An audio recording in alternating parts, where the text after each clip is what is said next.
Assalamualaikum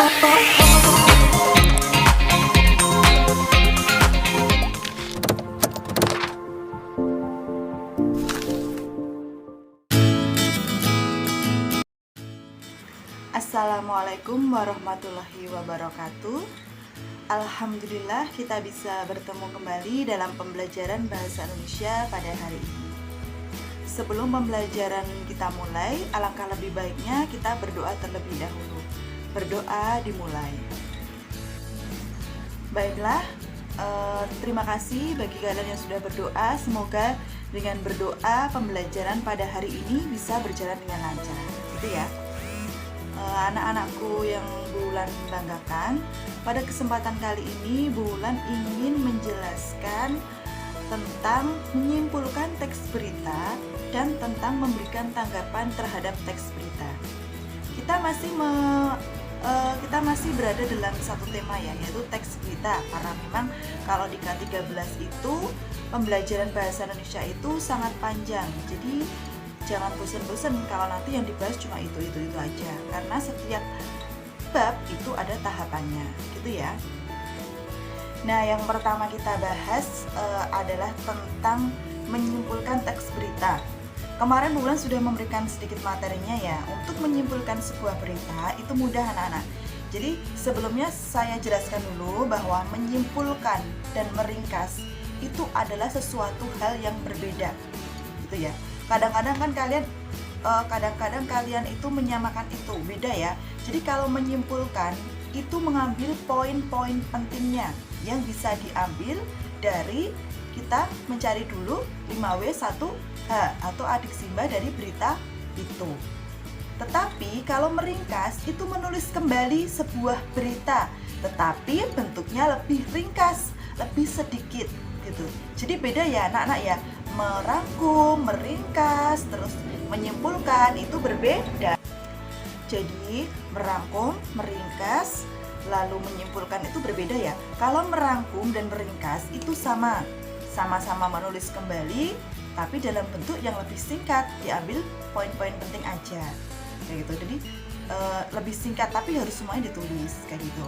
Nah, misalnya kan biasanya kalau dalam pembelajaran online itu guru itu selalu menyuruh merangkum, meringkas, silahkan kalian rangkum catatan ini. Nah, itu kalian tulis kembali, tapi tidak semuanya. Kalian ambil pokok-pokoknya aja, itu namanya meringkas. Nah, kalau menyimpulkan itu mengambil seluruh intinya kayak gitu. Jadi kita cari dulu 5W1H-nya, setelah itu kita jadikan satu. Nah, itulah inti dari berita gitu ya. Jadi kalau menyimpulkan itu mengambil inti sarinya. Berita itu apa sih yang dijelaskan? Nah, seperti itu. Begitu ya anak-anak ya. Jadi untuk menyimpulkan, insya Allah kalian tidak ada masalah ya. Insya Allah nanti kita tinggal praktek aja. Yang pasti itu kemarin kan bulan udah cek ya, tugas kalian untuk mencari unsur-unsur teks berita. Itu sudah sebagian udah tepat, udah benar. Nah, nanti dari jawaban-jawaban itu, dari jawaban-jawaban pertanyaan apa, siapa, mengapa, dan bagaimana itu nanti dijadikan satu jawabannya. Nah, itulah si simpulannya dari berita tersebut gitu ya. Jadi insya Allah tidak bingung ya. Baiklah, lanjut materi kedua adalah memberikan tanggapan terhadap suatu berita. Nah, ini seringkali kalian berikan ya, tapi biasanya secara lisan. Misalnya kalian mendengarkan sebuah berita tentang lonjaknya corona kayak gitu di Indonesia. Nah, sedangkan kalian mendengar juga di luar negeri itu corona itu sudah tidak ada, sudah tidak mewajibkan masker. Nah, biasanya kan ketika kalian mendengar sebuah berita bahwa di Indonesia kok masih pakai masker, ketat, kayak gitu kan, kalian langsung berkomentar yang misalnya berita ini tidak benar, berita ini terlalu melebih-lebihkan. Nah, itu adalah salah satu contoh komentar. Tetapi yang ingin Bulan ajarkan di sini bahwa untuk memberikan sebuah komentar dalam berita itu ada dua hal, yaitu pada bagian isi dan pada bagian bahasa. Itu ya, dua hal. Nah, kalau pada bagian isi itu berarti isi beritanya yang kalian kritisi, isi beritanya yang kalian beri tanggapan kayak gitu. Isinya bagaimana, kebenarannya bagaimana, kayak gitu. Gitu ya kalau untuk masalah isi. Nah, sedangkan untuk bahasa itu lebih ke tata bahasanya.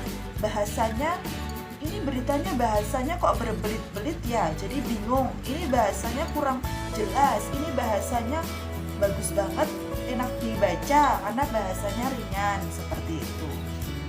Nah, di sini Wulan ingin memberikan contoh dari tanggapan menanggapi isinya. Nah, ini contohnya seperti ini. Saya kira informasi yang disampaikan berita itu cukup akurat karena isinya tidak jauh berbeda dengan informasi-informasi yang disampaikan sumber lain. Di sini sangat jelas ya, di sini membahas tentang isi berita yang akurat. Otomatis tanggapan ini menanggapi isi berita. Gitu ya anak-anak ya. Jadi kalau menanggapi isi berita itu lebih pada mengkritisi beritanya itu bagaimana, kebenarannya bagaimana, isinya itu lengkap apa tidak. Nah, untuk contoh yang mengkritisi bahasa berita, contohnya seperti ini. Bahasa yang disampaikan berita cukup jelas. Sebagai pendengar, mudah untuk memahami informasi yang disampaikan berita. Nah, ini juga sangat jelas bahwa berita yang disampaikan itu bahasanya jelas, sehingga siapa yang mendengarkan berita itu dia bisa memahami berita itu, gitu ya anak-anak ya. Nah, di sini sudah ada bayangan kan, ini materi yang cukup ringan ya. Jadi insya Allah ketika kalian nanti membaca sebuah tanggapan, kalian bisa menentukan, oh ini menanggapi isi apa menanggapi bahasa ya. Nanti dilihat dari konteksnya. Kalau dalam konteksnya itu lebih lebih menanggapi tentang kelengkapan beritanya, keakuratan beritanya, berarti lebih pada isi. Tetapi kalau dalam tanggapan itu lebih membahas tentang bahasa yang digunakan, kejelasan bahasanya, pendengar bisa memahami atau tidak, berarti itu lebih pada ke bahasa, gitu ya. Baiklah, untuk pembahasan hari ini cukup dulu. Kita sudah membahas 2 ya, yaitu tentang menyimpulkan teks berita dan juga memberi tanggapan pada teks berita. Nah, untuk menyimpulkan kemarin kan udah dicatat ya, jadi nggak perlu dicatat lagi hari ini. Yang perlu dicatat hari ini adalah tentang memberikan tanggapan pada sebuah berita. Itu silahkan dicatat, dipahami. Kalau belum jelas silahkan bertanya ke Bu Wulan. Gitu dulu ya. Dari Bu Wulan cukup sekian. Tetap patuhi protokol kesehatan, tetap semangat, jangan sampai stres, makan makanan yang bergizi. Wassalamualaikum warahmatullahi wabarakatuh.